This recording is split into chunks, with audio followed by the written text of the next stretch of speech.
These perfect melt in your mouth, delicious sourdough starter dinner rolls are perfect for the holidays coming up or really any time of year. Let's get started. What you're going to need is some bread flour, active starter, dry yeast, sugar, salt, warm water, and butter. We're going to start with 1¼ cups of warm or tepid water, and then 2 teaspoons of active dry yeast if you're in a high elevation, 2¼ if you're in a lower elevation, 1 tablespoon plus 1 teaspoon of white sugar, and whisk that together. Let it sit and become foamy, and while you're waiting for that, you're going to measure out 100 grams or ½ cup of your active starter. I'm using my rye starter here. We're going to mix that into the yeast mixture once it's foamy.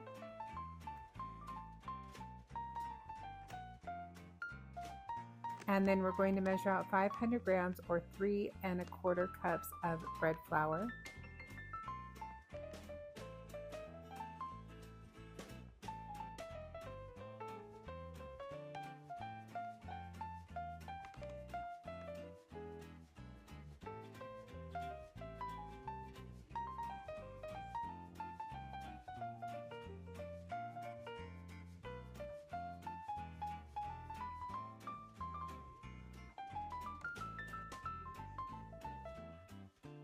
Make sure you change this to your dough hook. Add in a ½ cup of bread flour at a time, scraping the sides as you go, and just keep adding that in until it's a nice shaggy dough consistency.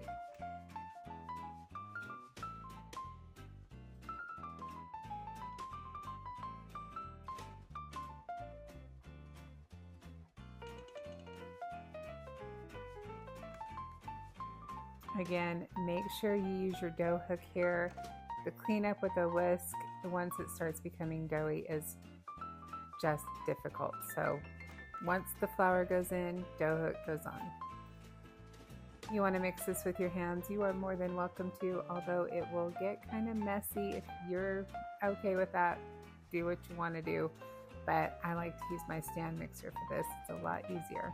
By the way, I got this mixer on Amazon. I think it was like $130, and I absolutely love it. The bowl is huge, and I will put the link in the comments. This is the exact moment where it clicked in my head. I didn't add on my dough hook, and then I had to clean up and put my dough hook on. So that took me a minute. 3 hours later.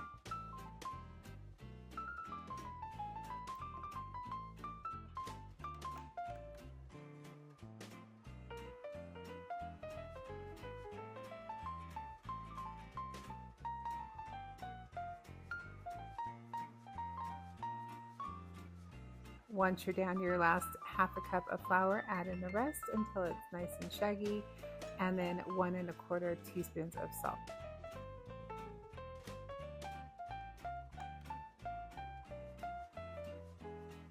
Mix that really good, and then you're going to let it rest. Letting it rest for about 30 minutes is going to let that dough just relax, and then you're going to add in 4 tablespoons of room temperature unsalted butter.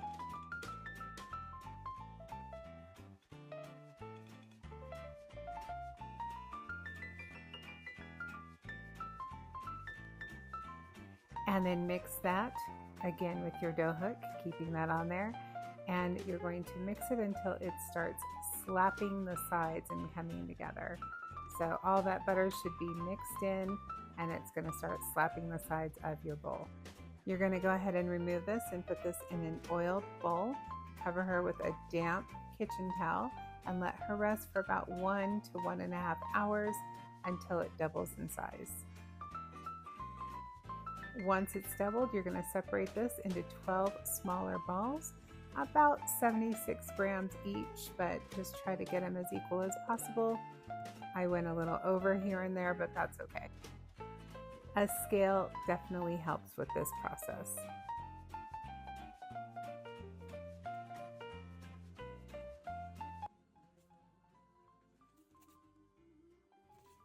Once you get your sizing down, go ahead and take each ball. You're going to kind of press it flat, but not flat, and then fold the ends in or corners in, creating a ball, and then rolling that together in your palms to seal it up and place that in a greased pan.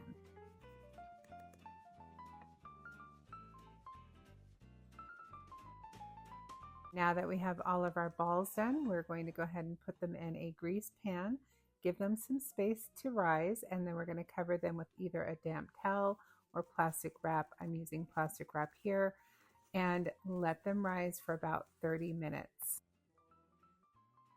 They should look like this.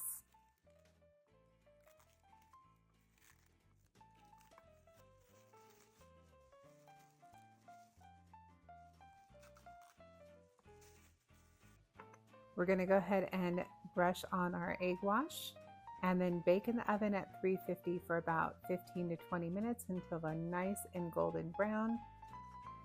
Once they're done in the oven, you're going to take them out and brush them with some melted butter, and you can store in the fridge for 1 to 2 weeks, but honestly, they're so good, they're not going to make it.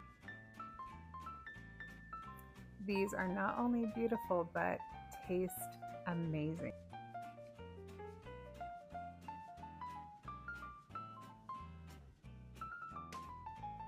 These rolls are great for little mini sandwiches or sliders or just a little side dish with your dinner.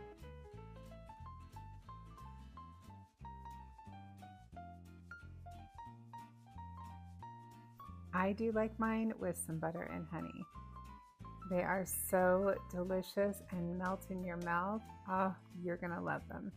Enjoy, and until next time, happy baking.